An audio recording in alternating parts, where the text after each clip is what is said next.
کتاب د ذهنونو رڼا او د ملتونو د ودې زینه. کتاب یوازې پاڼې نه دي، دا د پوهې، شعور او تفکر یوه ژوندۍ خزانه ده. د انسان ذهن ته هغه لوری ورکوي چې له تیارو یې روښنايي ته باسي. ملتونه چې د کتاب قدر وکړي هیڅکله وروسته نه پاتې کیږي. په افغانستان کې که څه هم جګړو او ناخوالو د لوست فرهنګ ته تاوان رسولی، خو بیا هم زموږ ځوان نسل د کتاب مینوال پاتې شوي دي. د اطلاعاتو او کلتور وزارت هڅې چې د چاپ، خپرونې او مطالعې فرهنګ ته وده ورکړي د ستایلو وړ دي. کتاب یو نوی لید، فکر او یو نوی ژوند وړاندې کوي. راځئ چې کتاب ته مخه کړو، ځکه کتاب د راتلونکي بنسټ دی. که څه هم کتاب د بشر تر ټولو زوړ خو لا هم ژوندی ملګری دی. د هغه چوپ یار دی چې خبرې یوازې ذهن ته کوي. یو ملت هغه وخت وده کولی شي چې کتاب او مطالعې ته وده ورکړي، د کتاب ارزښت وپیژني او ځوان نسل ته د فکر او پوهې لاره هواره کړي. نو د همدې ټولو اړتیاو او د کتابونو د ارزښت په نظر کې نیولو سره د اطلاعاتو او کلتور وزارت نشراتي معین اوس مهال د کتابونو کیفیت او د چاپ معیارونو په اړه داسې وایي.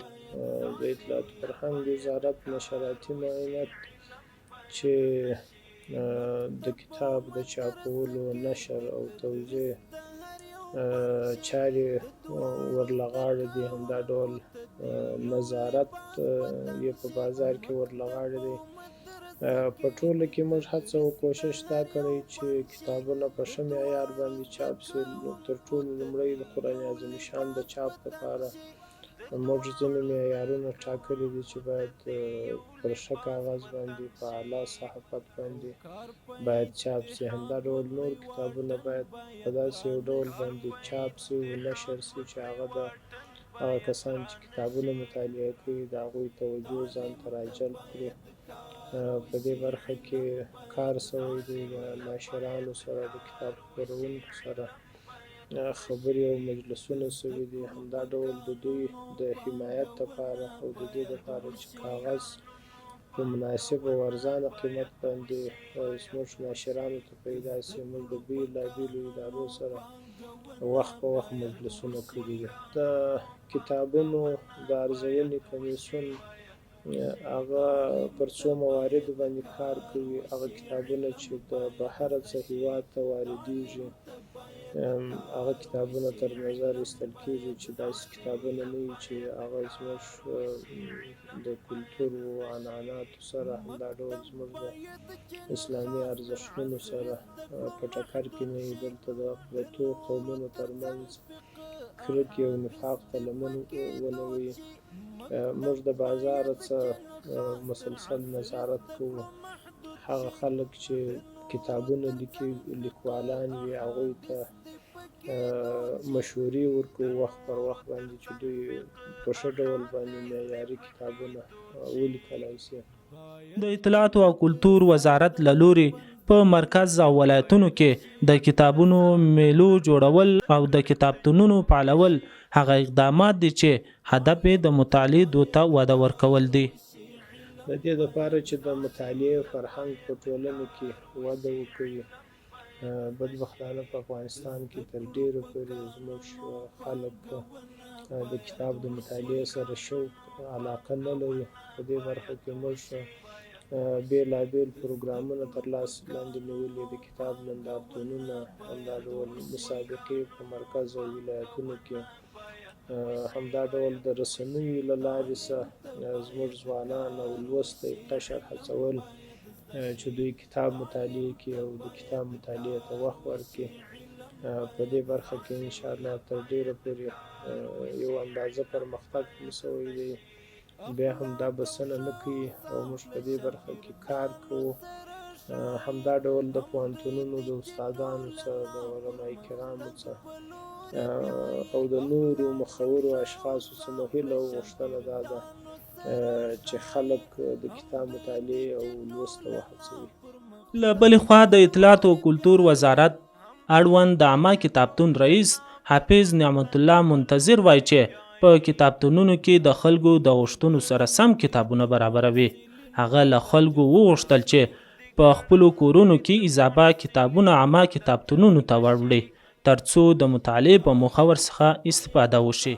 او موږ هم پوره کوشش کړی دی چې د دې هغه غوښتنې د دې هغه کتابونو چې هغه یې نه هغه ولجست کو ولجستواري وکړو هغو ته خریداري کړو هغه هم په دې کتابخانونو کې کتابتونونو کې ورته کښېږدو او د دې سره سره د دغه فرهنګ د لا ترویج لپاره موږ هلته د مسابقه خواني ترتیب هم جوړ کړی دی هم په ولایت کې هم په ولسوالۍ کې هم د دې په مرکز کې ترڅو ځوانان دې ته وهڅوو چې څنګه مطالعه وکړي او مطالعې سره شوق او ذوق پیدا شي. تاسو ته معلوم ده چې مطالعه او کتاب د کتاب انډوالي او دوسي د کتاب سره رابطه او تعلق ساتنه دا د ډیرو مسایلو د حل لپاره یو مهم اساس او بنیاد دی. زموږ ټول هڅه او کوشش دا دی چې د ځوانانو وخت پر نور شیانو ضایع نه سي، هغه په کتاب او مطالعه باندې دوی مصروف وساتي او نور هغه خلکو چې کتابونه شخصي د دې سره پراته دي د هغې څخه استفاده نه کړي. هغه هم تشویق کړي په دې دي چې باید دا کتابونه چې تاسو په کورونو کې ایږدي راوړي عامه کتابتونونو ته چې د دې څخه خلک مستفید سي. یعنې بیخي ډېر خلک ورسره راځي مراجعه کوي چې هغه کتابونه چې د دې سره پراته دي د دې سره په الماریو او په شلفونو کې بند پراته دي استفاده نه ځنې کېږي، د دې راوړي عامه کتابتون ته، عامه کتابتون بیا دا ګوري او بیا چې خلاف د پالیسۍ نه وي، خلاف د نظام او د امارت نه وي، نو بیا موږ نورو کتابتونونو ته هم هغه وړو هلته هم ایږدو او د دې په مرکز کې هم ایږدو.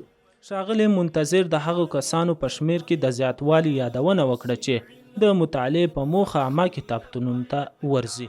نو الحمدلله اوس د ځوانانو ډېر تشویق سوي دي، ډېر ترغیب سوي دي او ډېر د کتاب او مطالعې سره ډېر ذوق شوق زیات سوی دی او په دې لټه کې چې لا هم دغه نور هم پسې زیات سي او نور هم دغه ډېر سي او داسې کوشش کوو چې موږ په عامه ځایونو کې حتی ما مخکې مو چې په خوړنځایونو کې په مشهورو خوړنځایونو کې هم ورته جوړ کړو، په میدان هوایي کې هم چې هلته انتظارګاه ویلي هلته هم ورته جوړ کړل سي او په معتادینو په ځای کې هم موږ کتابتونونه ورته جوړ کړو او په زندانونو کې هم ورته جوړ کړو چې هغه خاص فرصت لري کتاب د مطالعې لپاره. په داسې عامه ځایونو کې موږ دا کوشش روان دی چې دا به ژر تر ژره انشاءالله په ټولو هم په مرکز هم په ټولو ولایتونو کې دلته موږ کتابتونونه جوړ کړو. یو شمیر ماشومان چې د مطالعې په موخه عامه کتابتون ته راغلي وو د کتاب او مطالعې د اهمیت په اړه داسې وایي. بسم الله الرحمن الرحیم. اسم حبیب الرحمن ولد عبدالرحمن، متعلم صنف هفتم لیسه عالی استقلال. امروز با جمع از همصنفی های ما آمدم در کتابخانه عامه که کم مطالعه کنیم. وقتی که دیدیم کتاب های بسیار عالی است برای مطالعه. مطالعه یک چیز خوب است، ما را به سطح‌های بالا میبره، بر ما آگاهی ما با مطالعه زیاد می شود. ما هر روز در اینجا همراه همصنفی های خود به مطالعه می آییم. مطالعه یک چیز خوب است. ما توسط مطالعه میتونیم آگاهی خود اضافه کنیم و در هر جایی که میریم ما توسط مطالعه کامیاب میشیم. قسمی که حضرت محمد صلی الله علیه و سلم میفرماید خیرکم من تعلم القرآن و علمه. ترجمه بهترین شما کسی است که قرآن را بیاموزد یا چیز دیگر را بیاموزد و برای دیگران بیاموزاند. پیام به جوانای امروزی است که باید مطالعه کنند و باید درس‌های خود را با کوشش بخوانند، به خاطر که وطن ما پس مانده، باید وطن ما پیشرفت کنه. پیام می است که شما آینده تان جور کنید توسط مطالعه، که شما می توانید در هر جایی که برین توسط مطالعه کامیاب میشین. پیام ما بر جامعه یا بر همسن سال من این است که شما مثل ما بیاین در مطالعه کنین، چون مطالعه برای آگاهی را اضافه و سطح کشورتان بالا ببرین. ورته مهال په کابل ښار کې یو تن کتاب پلورونکی وایي چې د کتابونو پلور ښه دی خو ټولنیزو رسنیو ځوانان له کتابونو لرې کړي دي. هغه له ځوانانو وغوښتل چې د اجتماعي رسنیو پر ځای کتابونو ته مخه کړي. کاروبار الحمدلله خوب است، مردم میاید تقاضای کتاب داره، خو متاسفانه قدر نه، به خاطر که بعض جوانای ما شکار رسانه‌های اجتماعی شدن، مصروف فیسبوک و واتساپ گپ هستند و قدر به کتابخوانی علاقه ندارن و از وزارت اطلاعات فرهنگ بازم تشکری میکنیم که بازتاب کتابخوانی و فرهنگ کتابخوانی را زحمت میکشن که تا اندازه سطح بلند پیدا کنه. له بلې خوا د پولي باغ عمومي د سیمې د کتاب پلورونکو مسؤل محمد بشیر د کتابونو د فیر او پلور وضعیت ښه یاد کړ او وی ویل چې د پخوا په نسبت د کتاب پلورونکو کاروبار ښه سوی دی. هغه د اطلاعاتو او کلتور وزارت د همکارۍ یادونه وکړه چې هر وخت کتاب پلورونکو سره مرسته کوي او د دوی غږ اوریدلی دی. و از کتاب پشتیبانی میکنم. ما انشاءالله ازشان خوش هستیم. از اطلاعات فرهنگ ریاست بیقی همکاری داریم. انشاءالله فامیل نایه دوم است، حوزه دوم است. انشاءالله کتیما همکاری دارن به خاطر کتاب است. انشاءالله کتیما کدام مزاحمت کدام چیز نداره. تعلیم ته باید کار وشي، علم باید زده شي. تعلیم ته باید کار وشي، علم باید زده شي. تعلیم ته باید کار وشي، علم باید زده شي. تر څو چې زده کوونکي هم ذهناً پکې خوشحال وي، آرام او پرسکون باید د زده کړو چاپېریال وي. تر څو چې زده کوونکي هم ذهناً پکې خوشحال وي، آرام او پرسکون باید د زده کړو چاپېریال وي.